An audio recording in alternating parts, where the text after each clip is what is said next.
sure that it's on our side going into this next game.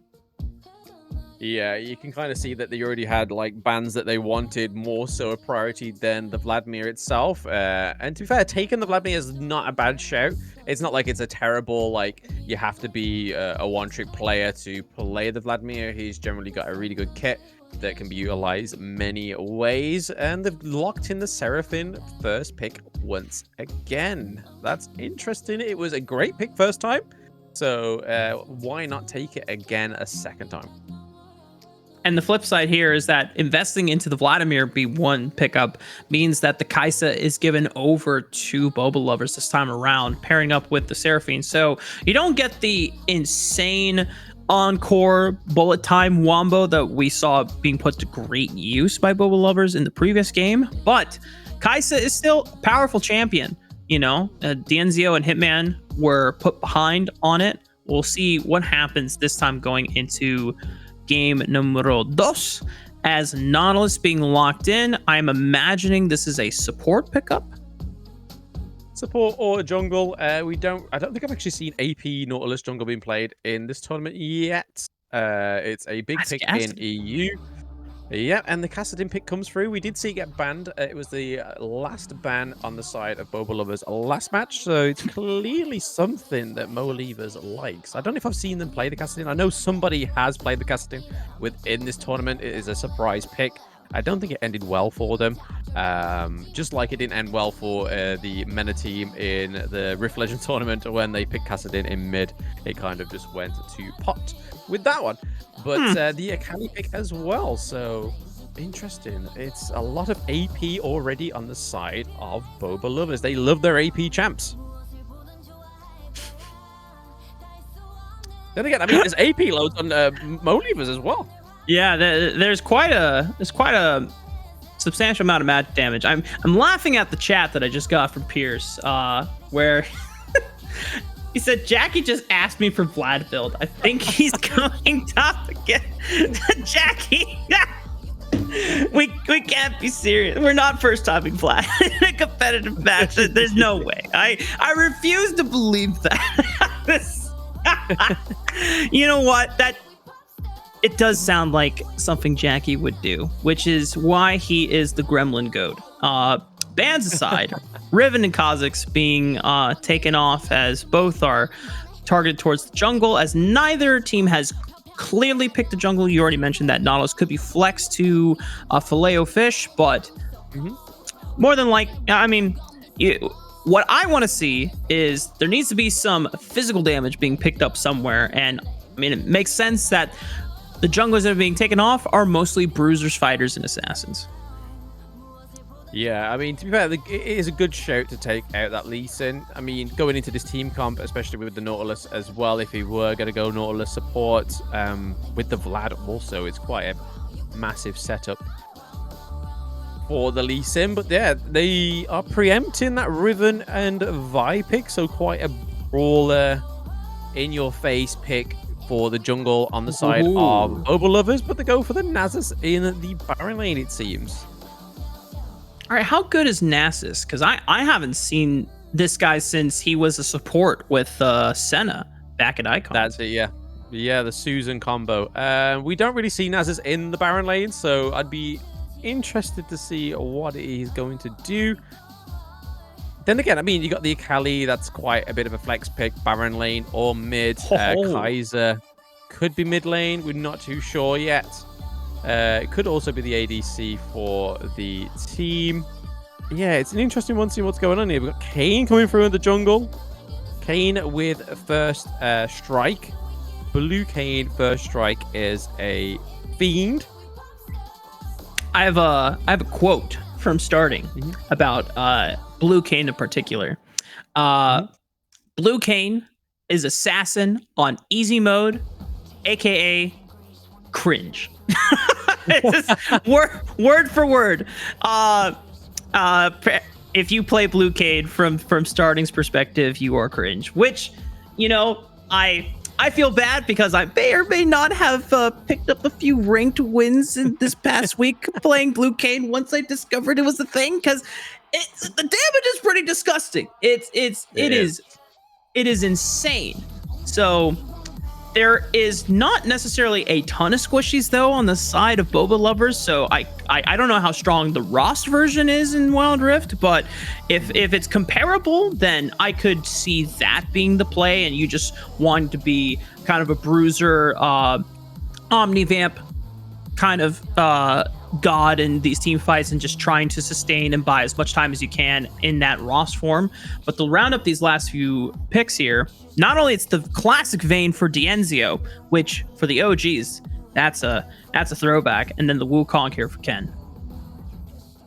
Yeah, I mean, it's a pretty good shout for Kane to go red this time around, especially with the Nautilus, because that's all they pretty much have in terms of the tanky side and the initiation side of things.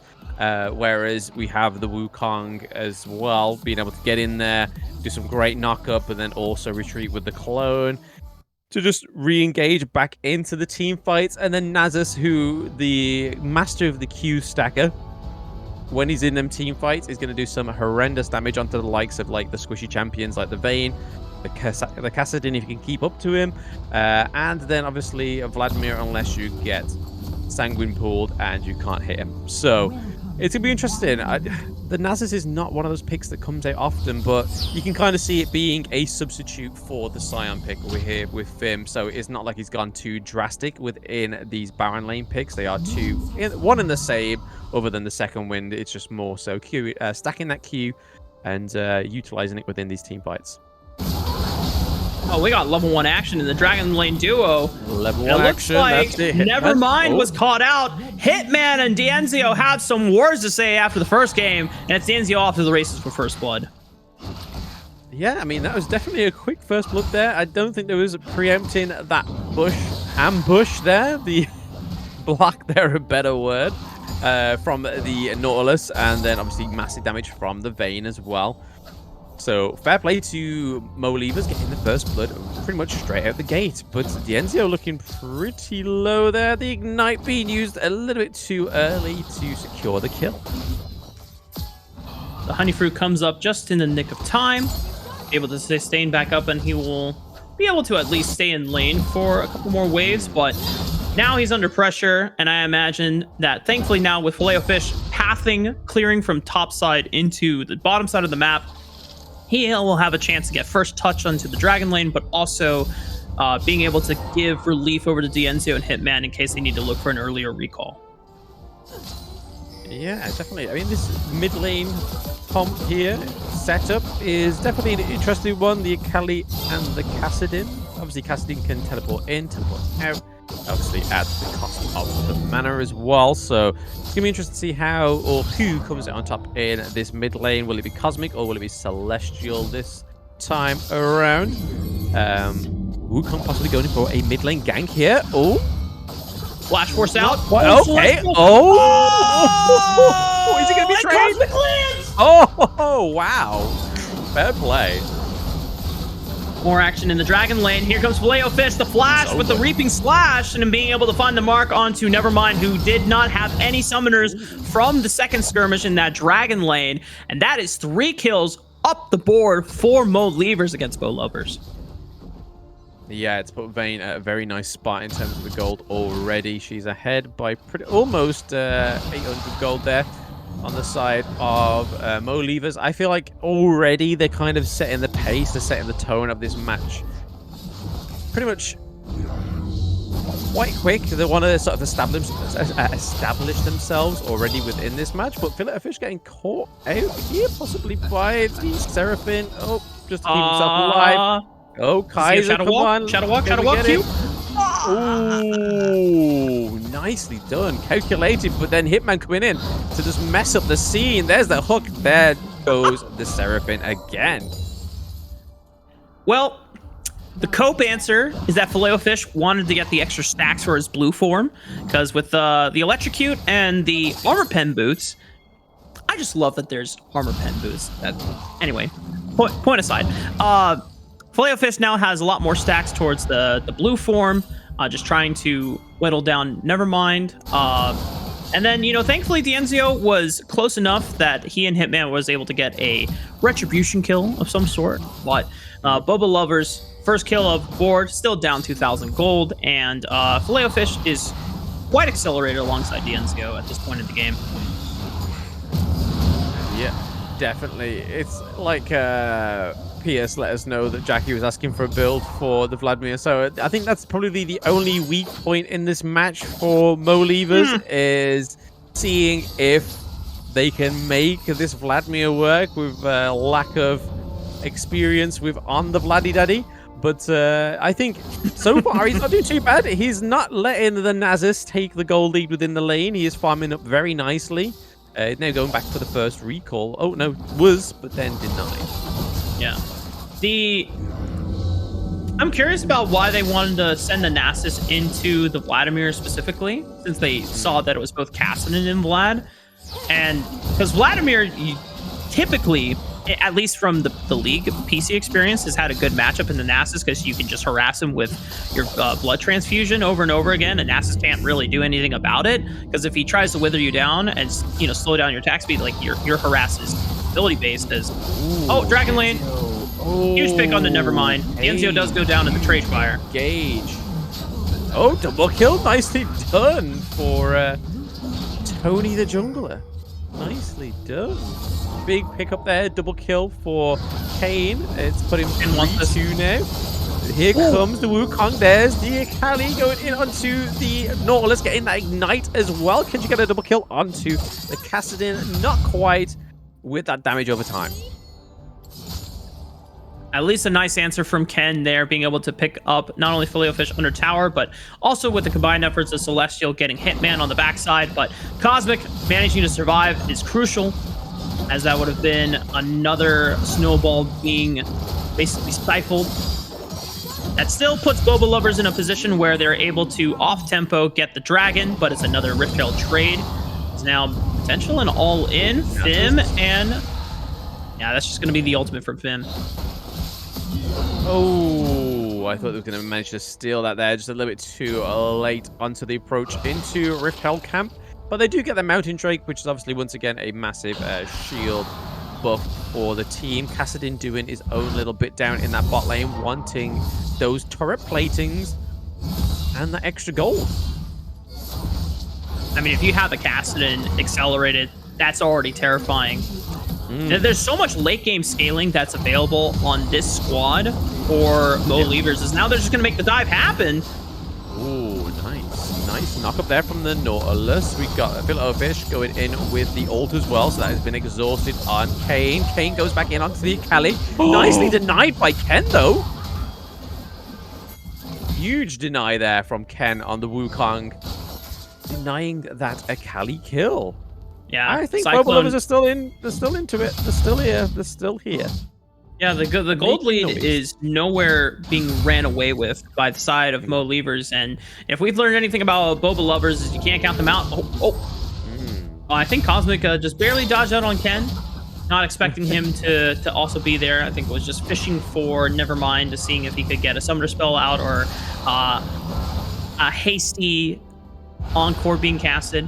But meanwhile, Jackie's still back into the top side of the map. I just want to kind of set the stakes here with the late game scaling that is already being achieved by multiple members on the side of MohLIEVERS. There's now an onus on Boba lovers to be like, hey, I mean, we have some scaling on our side as well, but I feel like the overall power graphs, I could be totally wrong since, I don't know what the power levels of these champions individually are to each other, but when I see Kassadin and Vayne and Vladimir all doing relatively well and ahead of gold of their counterparts, that seems really, really terrifying for the enemy team. Oh yeah, totally. You're not wrong. Not wrong. They are definitely not ones to be taken lightly, and this is definitely showing here, especially with the Kassadin. But nice 1-1 trade there from Nevermind. Is a double kill now for Kane. Can we see the Akali do bits here? I mean, triple kill for Mr. Tony there. Filet-O-Fish walking away with the triple kill down in the bot lane. Yeah, that was great timing on the Umbral Trespass, being able to dodge on that last bit of damage from Celestial.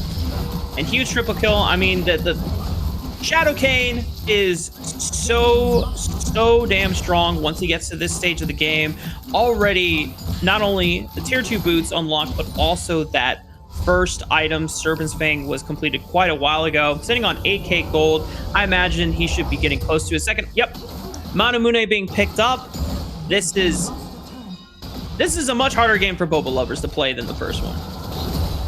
Yeah, you're not wrong. It's a complete different switch up here for MohLIEVERS. I mean, we've not even got the Vlad activated yet. He's just doing his best to keep the gold lead in that Baron lane, which is all he pretty much can do right now, Jackie. But he's not doing bad. I mean, there's no net positive going on in that role. Net negative, sorry, going in that role. He's not like he's died or gave up a few kills or anything of the sort. If anything, he's ahead of that lane because they have the turret. Whereas Nasus does not, and he has the gold lead alone in that lane, which isn't massive. It's just under 1k or so for Vladimir, but we don't know how many stacks this Nasus has got and how hard he's going to be hitting soon. But Celestial looking to get the kill onto Filet-O-Fish, managing to do it just before the second Drake is up, and it's going to be the ice Drake, sorry. Being engaged though in the river. JAMCo going all out as the Jackie's also over the wall, but not able to get the cooldowns up in time. But JAMCo's just firing air one after another, but gets hit by a massive encore from the side of Nevermind. Now it's Hitman and Cosmic Soul that are on the run. They've run out of members to play with. Nice. And Well done. baby Boba lovers just being able to answer on back. We had the questions set up for them, and it looks like they're ready to answer. Filet-O-Fish comes in with a teleport. He wants to contest this. Yeah, I mean, Ken's already pretty much... It was full health going into this. There's the health gain from Wukong is massive currently, especially on that first ability. And with the... he's got Conqueror instead of the Grasp because he's not in Baron lane. But anyway, I am just chatting a bear. But we do see the Ken going in full onto the Filet-O-Fish there. But it was managed to get the second Drake, which is massive, denying another dragon for MohLIEVERS. Looks like Fim, though, might have overextended for this tower, wanting to get a little more than he could actually stay for. A little overextended on the play. Once you get that dragon, everyone should be resetting so that they will redeploy all together. This is a huge moment now for MohLIEVERS. You have about 16 seconds before the rest of Boba lovers can fully deploy with all 5 members. They're going to take this time to establish some vision control on this top side where the Baron will be spawning in just under a minute. All 5 members is going to be available for Boba lovers, but now you have a little bit of an advantage to try and see if you can get a pick early on, as Hitman is already behind enemy lines waiting for this to happen. Yep, Ken going 1v1 onto JAMCo, but now Filet-O-Fish coming in onto Nice the touch. Ken. Oh, nicely done there, but it was obviously unfortunate there for Seraphine trying to get his teammate out, and then it's unfortunate a double kill there for Vayne, so I don't think Boba lovers really set up that engage very well or tried to deny the kills for MohLIEVERS there. It just ended up being a nice 3-0 trade for MohLIEVERS, possibly a 4-0. They're looking to try and get Jackie down. He does manage to do it, but he has now got a 4-on-1 to call an answer to. And he does fall under the turret of the mid lane. And it's now setting up that Baron Nashor. Ken is now back up. Doesn't quite have teleport here, so he can't teleport in onto the Akali to try and deny the Baron Nashor. It's going to go for blue team. Clean stuff overall for MohLIEVERS there. You saw that because they had the 5-man advantage on the map, Hitman was able to sneak into the red side jungle. And so when you saw the rest of Ken, Nevermind, and Happy try to go for the isolated play on the JAMCo, they had the collapse ready. They had the play already read in advance. And that just snowballed quickly into that Baron take. The only thing that's unfortunate for the side of MohLIEVERS is that Jackie was just getting completely railed by Fim. I had no idea that the Nasus matchup would actually be this favorable, but with this much ability haste on Nasus, you are just delivering blow after blow, cane after cane, and it is getting a little tough for Jackie, as now Cosmic is the one trying to side lane him against him, but we have a fight here in the jungle side. Oh, massive. There we go. So we see that Fillet of Fish managed to take out the Akali. They take out the Seraphine as well. Wukong managing to take out Jackie there. So Ken on the run, but Vayne manages to close that gap and get the kill. To be fair to MohLIEVERS, they do have a great minion wave push on all 3 lanes, so they could do some real big damage here. What they've got the Kassadin still alive, still 1v1 in the Nasus. I thought Cosmic would have gone down pretty early in that because he was looking like he took a lot of damage early on within the interaction in that top lane from the Nasus, but he's still alive. They got the tier 2 turret in the top lane, in the mid lane, and the bot lane, so massive turret gains there for MohLIEVERS, and when Boba is currently sitting at no turrets is a bit yikes. It leaves you little ground to work with on the side of Boba here, Blam. So this is this is quite the opposite of how game 1 panned out, where it is now MohLIEVERS starting to run away with the game. It's not quite in the doomed 10k gold lead bust moment here for them. They're still, you know, only 9,000, so the copium is still there for them. Now Fim seems to be matching up well against Jackie, as he's not quite in a state where he can match up against Fim. Also itemizing for a lot of magic resist and healing early, so that as Jackie tries to heal up against him, Fim is able to match that and also do more. Ken, he's fine. Ken's fine with that Shadow Clone Jutsu there from the Mr. Wukong. Fillet of Fish working on the Ocean Dragon as well. So getting the first dragon for MohLIEVERS, but currently the way they are sitting and standing in this fight, they only need the 1 dragon. They don't need these 3 dragons. They've got the Ocean Dragon, which is a great buff still. But yeah, 17 kills to 13. They are pretty much... Yeah, Copium would say, no, yep, they're behind 10k gold, pretty much. They are behind 10k gold there. Now, yeah.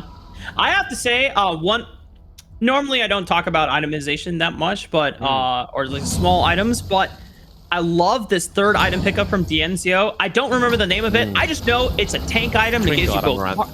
Yeah, it gives you armor and magic resist, if I'm not mistaken. Not necessarily HP, but it's just a ton of flat resistances, which is, you know what, with Vayne, you already have enough attack speed between Wit's End and Bork to really get a lot of damage out. Sorry about this, Celestial. Goodbye, sir. The Vayne just needs to survive. JAMCo knows that he is one of the prime targets that a lot of the members of Boba lovers would love to assassinate, and just by making himself slightly tankier, that job is now even harder to complete. Yeah, definitely. We do see every so often this Vayne build, the Twin Guard Amaranth. It's a great build, especially when you've got quite a lot of AP damage on the enemy team.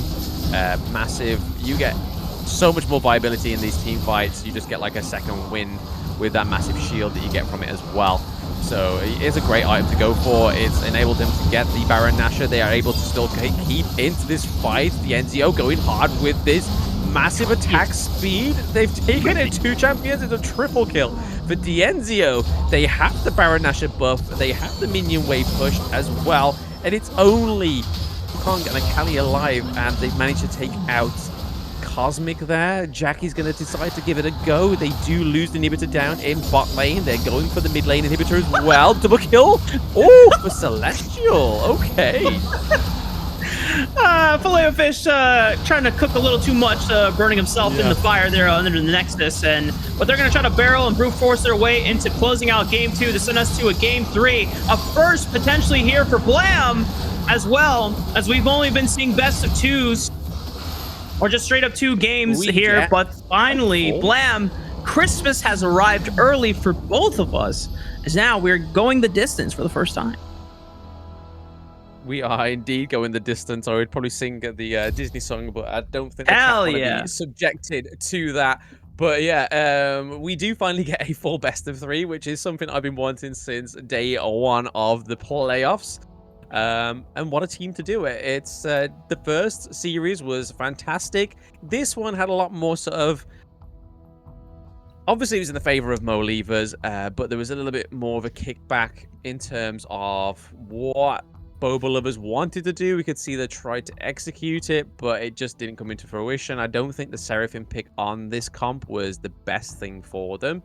The Nasus pick was great. The Wukong was definitely utilized very well in terms of trying to aid some of his allies trying to get these team fights. But yeah, I think that maybe the dual lane could have been a little bit more organized in terms of the draft. But anyway, any of my B tier of analysis, it is now going to the S tier analyst, that is Pierce. What did you think?